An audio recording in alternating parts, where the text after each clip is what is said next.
सभी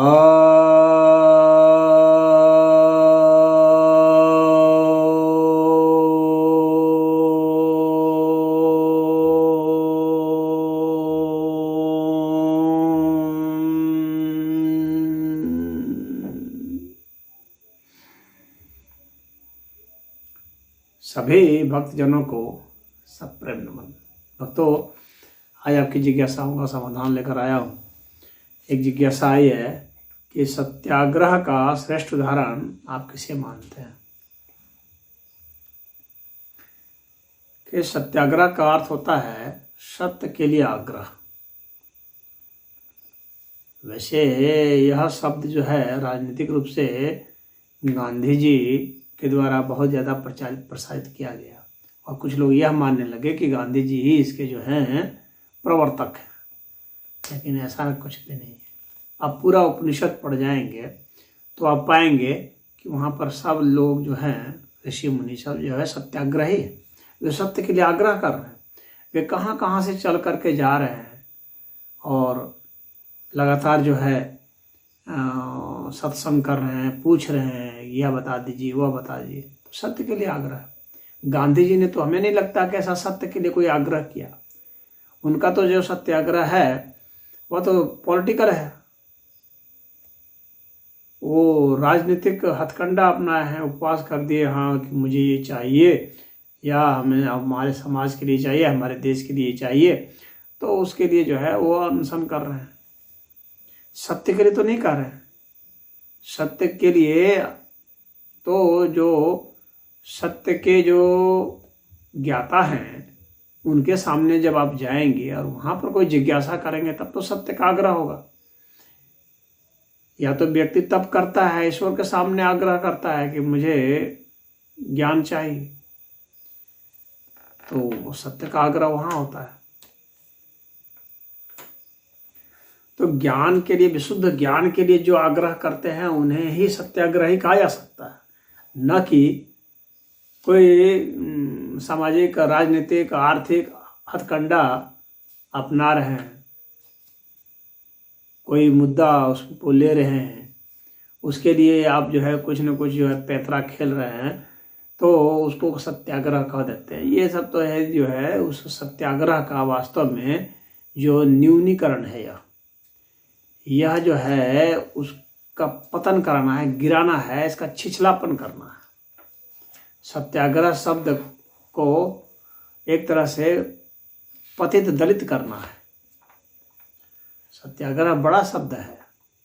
जैसे कि उदाहरण के लिए आप श्रेष्ठ उदाहरण की बात कर रहे हैं, तो जैसे कि नचिकेता है, तो नचिकेता जो हैं वे यमराज से, उनके पिताजी ने नचिकेता को यमराज को दे दिया था और यमराज उनसे कह रहे थे कि हम तुम्हें स्वर्ग दे देंगे, लेकिन नचिकेता कह रहे हैं कि हमें स्वर्ग नहीं चाहिए, हमें तो सत्य चाहिए।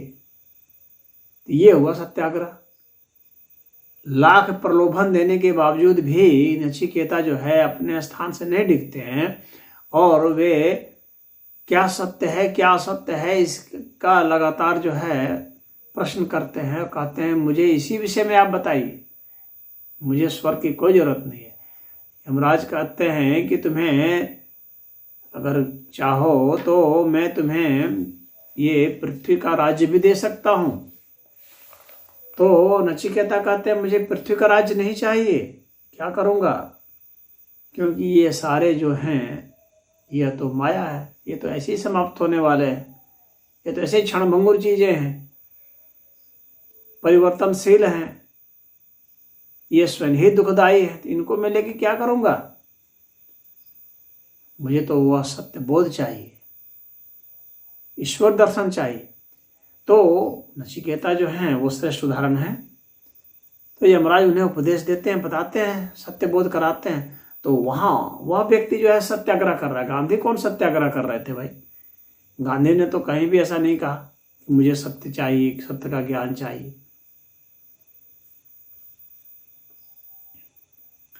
तो सत्याग्रह तो नाम उन्होंने दे दिया, लेकिन वास्तव में वहाँ कोई सत्य जैसी कोई ऐसी कोई बात थी नहीं। गांधी को खुद ही कभी सत्य का बोध हुआ नहीं। कि वास्तव में सत्य क्या है।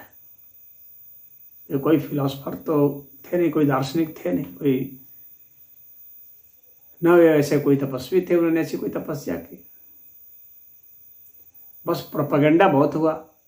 जैसे कि नेता लोग का यही होता है, अगर थोड़ा सा अगर 1-2 दिन का उपवास कर देंगे तो उसका चारों ओर प्रोपेगेंडा हो जाएगा, अखबारों में छप जाएगा और बहुत बड़े वो ज्ञानी ध्यानी हो जाते हैं, तपस्वी हो जाते हैं। वास्तविक तपस्वी होते हैं वे इतना अपना प्रोपेगेंडा नहीं करते, ना प्रचार नहीं कराते। तो सत्याग्रह तो आपको पूरा सनातन धर्म के सारे ग्रंथ जो हैं वो सत्याग्रह पर ही तो है। कहीं जो है शौनक ऋषि कर रहे हैं, कहीं वैशंपायन ऋषि कर रहे हैं, कहीं सूत ऋषि कर रहे हैं, कहीं सत्यकाम कर रहे हैं, श्वेत केतु कह रहे हैं, तो कहीं गौतम ऋषि कर रहे हैं, तो ये कहीं भार्गव ऋषि कर रहे हैं। तो सारे ऋषि जो हैं सत्य के लिए इधर उधर भटक रहे हैं, जा रहे हैं, अपनी उम्र खपा रहे हैं, अपना जीवन खपा रहे हैं, अपना धन खपा रहे हैं।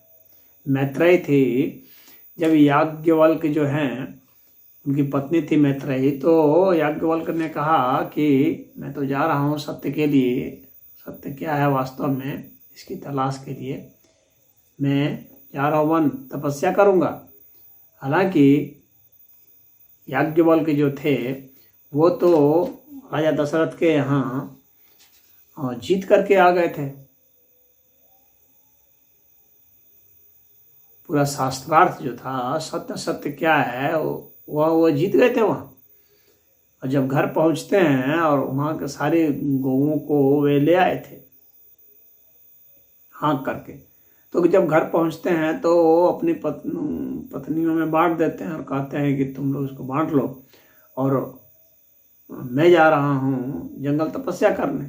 तो उनकी पत्नी ने कहा कि आप जंगल जा रहे तपस्या करने किस लिए, आप तो परम ज्ञानी हैं, तभी तो आप इतना जीत के लाए। तो याज्ञवल्क्य कहते हैं कि मैं जीत गया जरूर, क्योंकि मुझे शास्त्र का ज्ञान तो है लेकिन मुझे वास्तविक ज्ञान नहीं है। अगर वास्तविक ज्ञान होता तो मैं धन का लोलुप थोड़ी होता, वास्तविक ज्ञान होता तो मैं गायों के लिए शास्त्रार्थ करने जाता।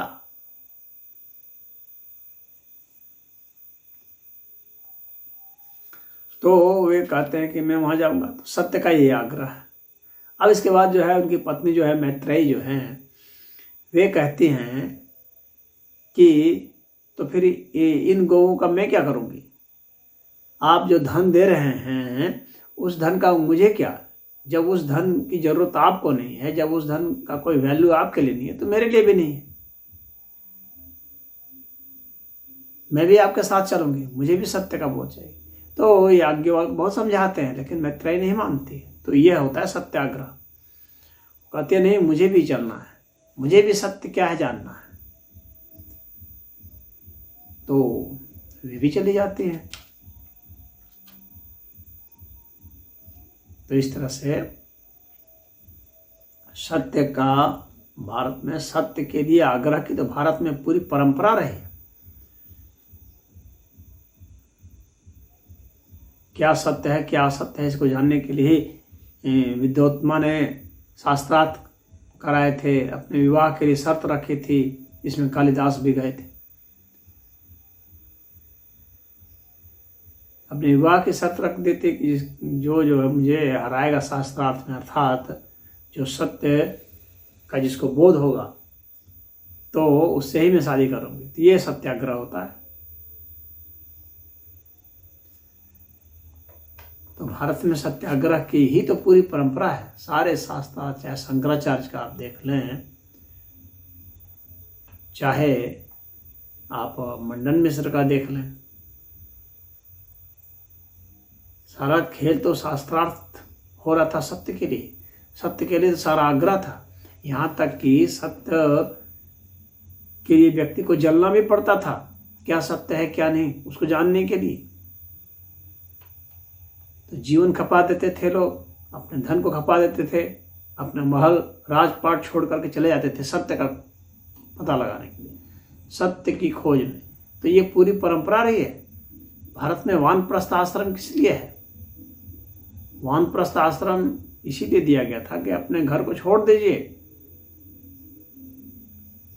तो आश्रम व्यवस्था यहाँ पर यही थी, और ये सबके लिए था कि हर एक को सत्याग्रही होना है, हर एक को छोड़ देना है सत्य को जानने के लिए। वह सत्य जिसको कि वो साक्षात करेगा स्वयं।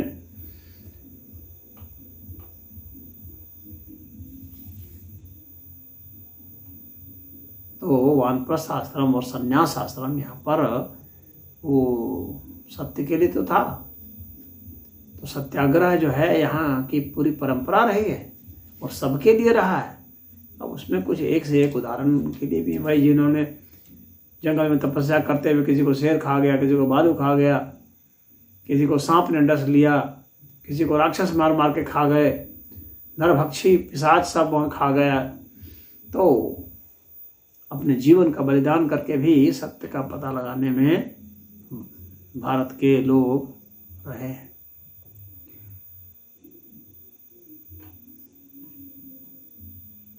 तो सत्य क्या है इसको जानने के लिए भारत ने युगों युगों तक लाखों करोड़ों लोगों का बलिदान दिया है।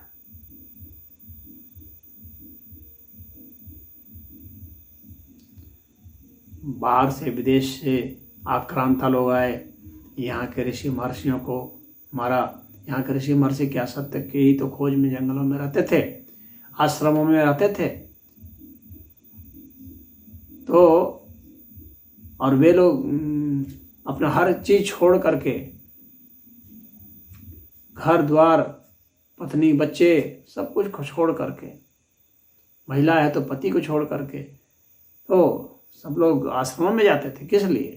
सत्य की तलाश में, और किस लिए? वे सत्याग्रही हैं। तो एक दो उदाहरण दे करके मैं वह यह नहीं कहूँगा, बाकियों का नज़र में नहीं करूँगा, कितने कितने लोगों ने अपना जीवन दिया, हर कुछ दिया सत्य के लिए। तो ये यहाँ की परंपरा है।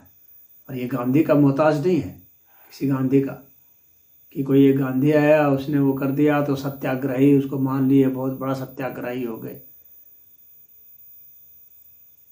चाहे यहाँ के कपिल मुनि हैं, पतंजलि हैं, गौतम ऋषि हैं, कन्नाद ऋषि हैं, ये सब सारे सत्याग्रही तो हैं, सत्य की खोज में तो लगे रहे। उन्होंने खोजा, भारत को जो श्रेष्ठ चीज हो सकती है उसको दिया, पूरे विश्व को दिया। तो कोई एक नाम नहीं है, नामों की पूरी हजारों नाम की श्रृंखला है।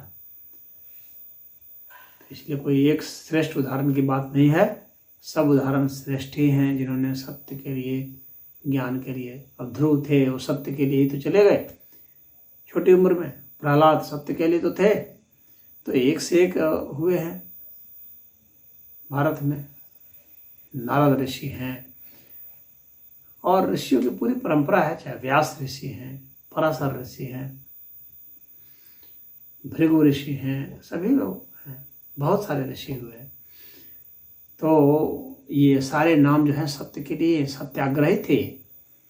ये इन्होंने सत्य के लिए अपना सब कुछ छोड़ने को, अपने को तैयार कर लिया था, किया भी था। जैन परंपरा में भी हैं, बौद्ध परंपरा में भी हैं। हम किसी को यह नहीं कह सकते कि उन्होंने सत्य के लिए नहीं किया, ऐसी बात नहीं है।